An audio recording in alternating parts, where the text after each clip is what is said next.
inkosi ngibeke phansi kwabantu aba-right. Uyazi abantu makhoba noma ungabenzani abayindawo laba ngisho ngathi ukuthi bayingozi ngento eyodwa makhoba laba abazi noma yini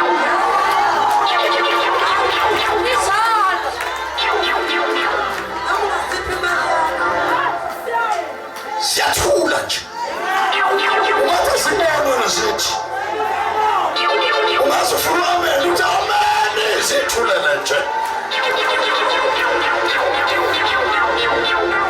abadodwa bathithwa imfishakalo uthi mawuma nje bayidadisha inkonzo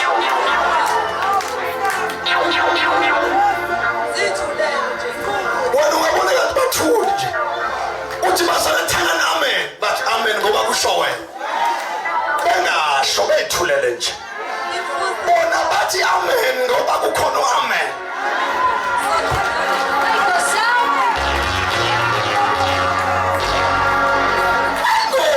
silaba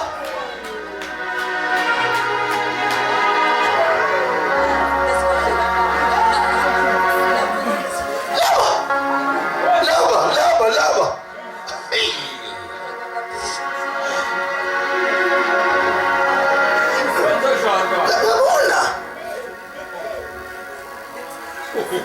uyabona laba badla isithelo abawudli umuthi bafuna umona ukuthi yini vela la angeke ubadlisa amagwava engekho bafuna ukubona igwava ukuthi igwava balibambe balithi balicheke futhi alibolile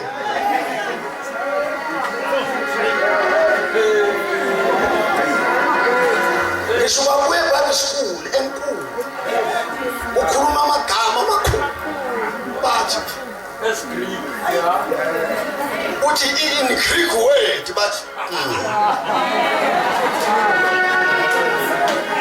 bathi siyayizwa i-Greek word sifuna inkonzo and inkonzo ayiqali ku-Greek word iqala kumuntu osuke emini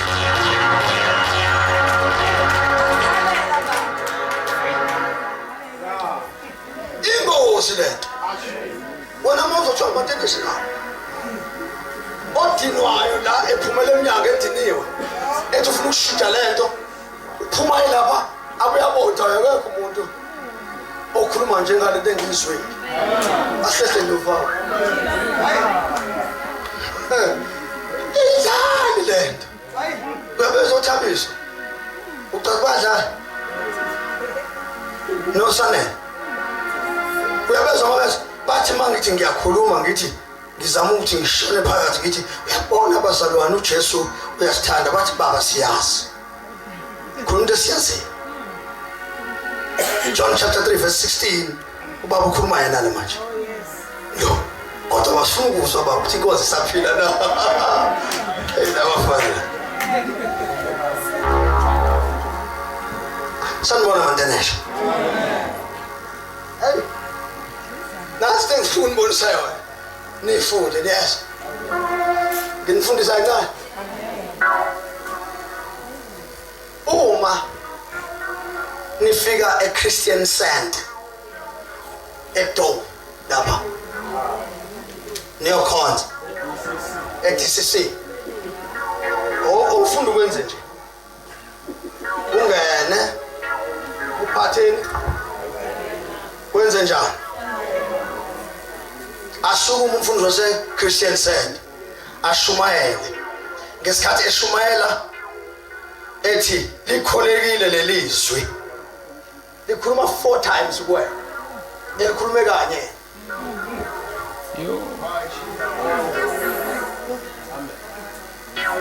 umuntu ma engena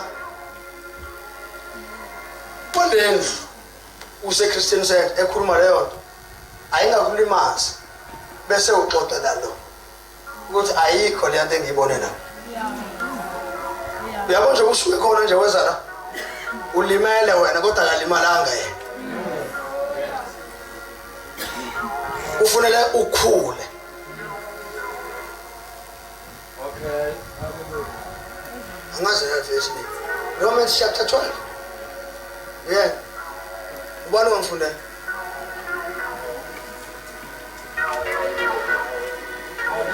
Yeah, mbe.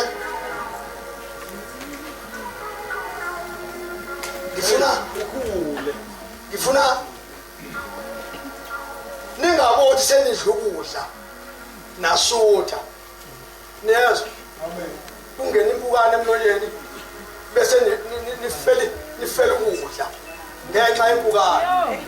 Anokwenze njani? Anofela impukane. Nigade ukudla. Ukudla kuyagada. Impukane iyafela. Angana makhuluma kahle. Ukudla kulahla. Kodwa impukane iyakhethwa. Mawulambile nje impukane ithi manje mawulambile uthatha isipunu uthi ukhe la hlale khoneni akuchithi ukudla. Ngathi ngifuna abantu abakhulile nje. Khethani uyenze njani? Ukudla ukuze ungathi mase uphuma enkonzweni wenze njani? Ulimala, ulinyazwa impukane. Impukane ingena idlule. Ayihlele. Sanibona mantenesha. Impukane enzani? Kodwa ukudla kunjani? Into oyiyo ayinashintshwa muntu. Into yiyo ayinashintshwa. Into edlulayo.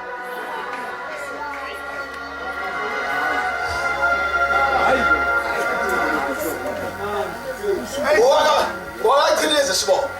Ngeke ungishintshe ukuthi ngwaqhilize. Hleze omnye umuntu mayifika ekhaya gaya utshwala uzokhuluma thuka inhlamba.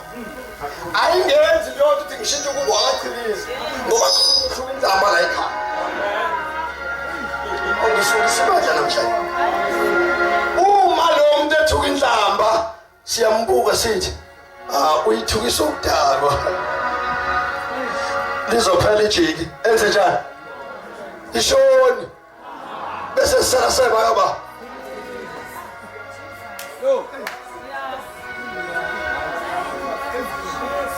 ayisona ungafi ubulawa into engabulali baba sokaze umutshela umakhelwane ukuthi uyazi udinwe ka udinwe emzalwane impukane ngonahleli bonga wena notshelwayo awumtsheli kanti bonga ikhethi ngani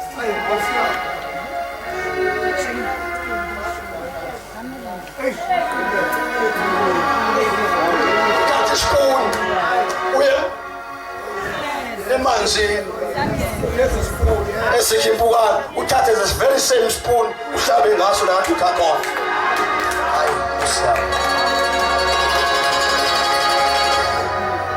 niyokhula ivangeli liyohlonishwa umhlaba wonke ngoba aningakushintshwa umuntu. Ngisho ngafika umfundisi omkhulu odumile waziwayo angibuza ukuthi nishukulele yabona ukushukula nonsense uzoqeda simuphi imali yakhe sisale senze njani sishukwe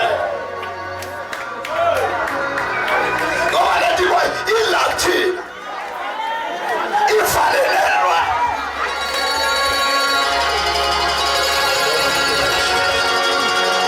noma ungathanda ukuthi ufuna ukuyikhipha ikhipheni ibone into bazalwane ethi noma ufika usise eduze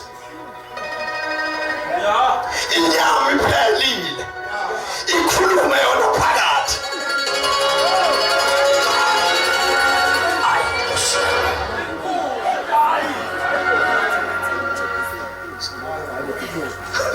ivele kwenza ube nola ungabulala umuntu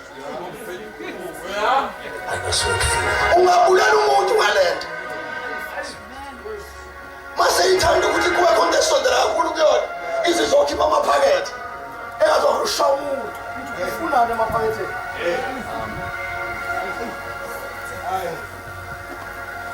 bora kusaba bibhaji lilungile kodwa hayi ekhome ufunani